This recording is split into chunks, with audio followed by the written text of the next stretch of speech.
Pred temi leti sem tu izrazil prepričanje, da bo Slovenija v prvem letu po vstopu v Evropsko unijo sprejela moderen zakon o verski svobodi, ki bo verskim skupnostim dal mesto, ki jim po pomenu pripada. To se je zgodilo letos, zakon je stopil v veljavo 3. marca, v celoti pa se uporablja od 3. junija. Zakon ureja versko svobodo po sodobnih načelih, odpravlja neustavnosti prejšnjega zakona, izboljšuje položaj vsem verskim skupnostim, posebej upošteva verske skupnosti, ki imajo v Republiki Sloveniji majhno število pripadnikov, saj določa, da ohranijo pravni položaj pravne osebe, ne glede na število pripadnikov. Prešli smo na nekoliko večje sofinanciranje prispevkov za socialno varnost po novem zakonu. V zakonu o dohodnini pa je dana možnost donacije 0,5% dohodnine tudi cerkvam in drugim verskim skupnostim. Za podporo pri sprejemanju nove zakonodaje se vam, spoštovani prisotni, najlepše zahvaljujem. Veselimo se uspešnih priprav na 500-letnico Trubarjevega rojstva, ustanovljen je častni odbor, ki ga sestavljajo vidne slovenske osebnosti, osrednja proslava ob dnevu reformacije bo v Galusovi dvorani Cankarjevega doma, potem razstava Narodnega muzeja, mednarodni simpozij v organizaciji SAZU. Obletnica je uvrščena v UNESCO seznam obletnic za obdobje 2008-2009.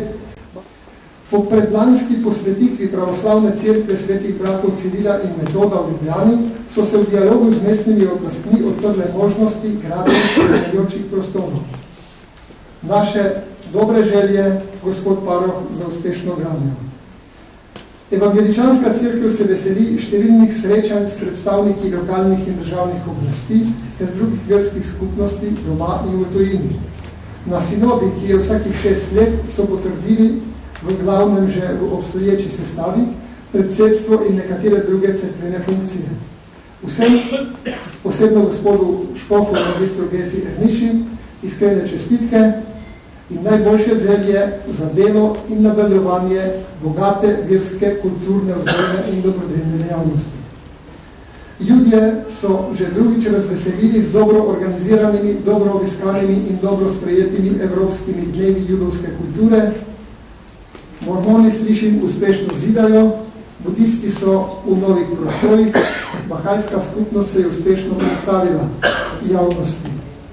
Veselimo se vesti, da je v Ljubljani velik napredek pri projektu izgradnje džamije.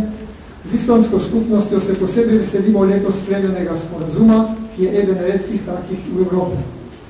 K dialogu z muslimani je posebej prispevalo dobro obiskano predavanje muftija gospoda Nedžada Grabusa v okviru Nikodemovih večerov na Teološki fakulteti v Ljubljani 29. novembra z naslovom Izzivi medkulturnega dialoga.